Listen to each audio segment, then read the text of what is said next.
Hey everyone, I just wanted to make a quick video talking about the idea of domain and range because you have an activity that you need to do and turn in that's related to these things. And it's something that's going to play out throughout the whole year and into the future math. So I just have 4 examples of domain and range in different ways. So remember, domain is the set of x values. So where do I start and where do I end, okay? In the x direction, the set of x values that the function exists on. The range is the set of y values that are produced from the function. And so if we look at this first example, we can see that we have this curve, and I kind of already set it up here. I like to draw boundaries. I like to draw a rectangle around the function, if I can, so that I can see the boundaries easily. So what I do is I draw a vertical line at the leftmost place, and I draw a vertical line at the rightmost place. So you can see that the function ends at these two endpoints. So I drew vertical lines there. I also drew horizontal lines at the lowest point of the curve up to the highest point of the curve. So if you draw a line, a vertical line, let's say here, that's not going to work because there are points that are above that are on the curve. So I don't want to do that, okay? Now, in terms of naming the domain or identifying the domain, there's 2 ways of doing it that I'm looking for. I'm either looking for interval notation or inequality notation. I'm going to go ahead and put both down here, and I'm expecting you to do that on your activity. So the domain is the set of x values. So you can see the x-axis is the horizontal line. So where do we start and where do we end, essentially?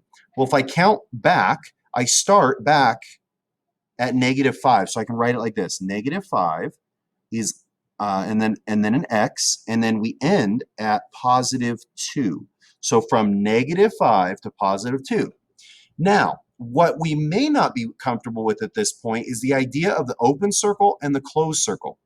What the closed circle means is the function actually touches that value of 2. The open circle means that the function does not touch that value. And so what we do to recognize that it does not touch that value is we just put the less than sign. We don't put an equal sign there because x does not equal -5. It only gets really close to it, okay? But on this side, it does touch x equals 2 here. This is x equals 2, right? It does touch x equals 2 because it's a closed circle. So we put less than or equal to. And we've done that with number line inequalities before. Now, that is inequality notation. Interval notation, well, we take the 2 points, so we say -5, 2. We just write them down like that, -5, 2. And then we either put parentheses or brackets depending on whether it's an open circle or a closed circle. If it's an open circle, we put parentheses. That parenthesis represents the same thing as that less than sign does. It does not actually touch -5. We put a bracket at 2. That bracket represents the same thing as the less than or equal sign because it does actually hit 2, so we put a bracket there. So that is my domain in inequality notation and interval notation. As far as the range goes, what is the lowest y value? Well, the lowest y value is -1, and then we'll put y, and then the highest y value is up to 3. Okay, so this is 3 and -1, so we'll put that. Now, the only thing is, what kind of inequalities do we write? Well, the first thing you know, it's always going to say less than and less than. It's just a matter of do we put the equal sign or not. So we have to ask ourselves, does this function actually touch -1? Well, we can see that the curve just skims off of it. It does barely touch it, but it does. So we're going to put an equal sign there. Does the function actually touch 3? No, it doesn't because there's an open circle there. So we're not going to put an equal sign there. As far as interval notation goes, we're going to write it as -1 and 3. Because there's an equal sign here, we're going to put a bracket around that. And then because there's no equal sign, we're going to put a parenthesis. And so that's how you identify the domain and the range of a function that has endpoints, essentially. Let's go ahead and take a look at a different one. This one's very similar. So we're going to draw our vertical lines at the ends. Okay. And then we're going to draw, so we'll go ahead and identify our domain based on those lines right now. The domain is from, let's see, 1, 2, 3. So -3, x, and 1, 2, 3, 4, 5, 6. Okay. Now we notice that on this side, we have a closed circle. So that means it does touch -3. So we're going to put a less than or equal sign. And on this side, it's open. So we're just going to put the less than. Okay. So if it's open, you just put less than. If it's closed, you put less than or equal to. For interval notation, you would write -3, 6. Because there's an equal sign there, I'm going to put a bracket. Because there's not there, I'm going to put a parenthesis. So those are our domain, or that's our domain just written in two forms. For the range, we're going to draw a line, a horizontal line at the lowest point and at the highest point. And so you can see that our range starts at, let me go ahead and write this down, our range starts at down 1, 2, 3, 4. So -4. So -4y, and then it goes up to 1, 2, 3, 4, 5. Okay, we'll put the less than signs there, and then we got to figure out whether it's included or not. So we can ask ourselves, does this graph actually touch the y value of -4? The answer is no, because there's an open circle there, so we don't put an equal sign. Does the graph actually touch the y value of 5? If we go up 5, we can see that the graph does touch the y value of 5. So we do put an equal sign. In interval notation, it would be -4, 5. We would put parentheses and brackets. And so that is an example for number 2. For number 3, it looks a little different because you notice that we have an arrow here. Now that arrow, the idea is that this graph will continue upwards forever and ever and ever, okay?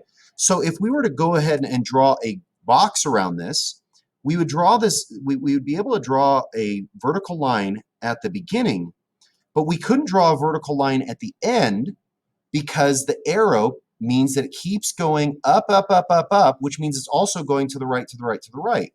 And so we have a starting point, but we don't have an ending point. So when we identify this domain, the domain is going to start at -2, and we're going to put less than or equal to, because it does touch that, it's a closed interval, x, and then we're going to put less than. Now it keeps going to the right. This function keeps moving to the right, keeps going up and to the right. So the symbol we use there is infinity to represent that it goes on forever. Now a function can never reach an infinity, so we don't put the equal sign there, we leave it like that. In interval form, it's going to be the same thing. It'll be -2 with a bracket around it, and then infinity with a parenthesis around it. So anytime you have an infinity or a negative infinity, then you don't put the equal sign. As far as the range goes, we're going to draw a horizontal line at the lowest point, and then we would draw a horizontal line at the highest point, but we don't have a high point because this keeps going up. So what is our range? Well, our range starts at -3, and then we would say less than or equal to y, because it does actually touch -3. And then it goes up forever. So we're going to use infinity here because it keeps going up forever. And then the notation for interval notation would be -3 with a bracket, comma, infinity. This infinity is different than that infinity. That infinity represents x value. So that infinity means we're going to the right. This infinity represents y value. So that means we're going up. All right, and the last example I'm going to give is going to be where we see an arrow kind of going the other way. So if I were to draw a vertical line where this function begins, we couldn't. We couldn't put it here because it keeps going up, in a sense, and it keeps going back. And so I can't draw a line that way. I can draw a vertical line here. So I'm going to draw that vertical line there. That's the ending point. And so I can say the domain, well, we don't have a beginning, so we say -infinity, less than x, and then the end, it ends at x equals 4, and it doesn't actually touch x equals 4, so we're going to put the less than sign. Interval notation would be -infinity, comma 4, and then that would be a parenthesis because infinity always is. It doesn't touch the 4, so we put a parenthesis around that. And then the last thing, the range, is going to be the lowest point. We can identify that, but the highest point we can't because that keeps going. And so therefore the range is going to be from -2, less than y, because we don't actually hit the -2 value, less than infinity, because this keeps going up. Interval notation will be -2, comma, infinity, both in parentheses. So I hope those 4 examples help you out in understanding the idea of domain and range. If you have any questions, please reach out to me. Otherwise, have a great day.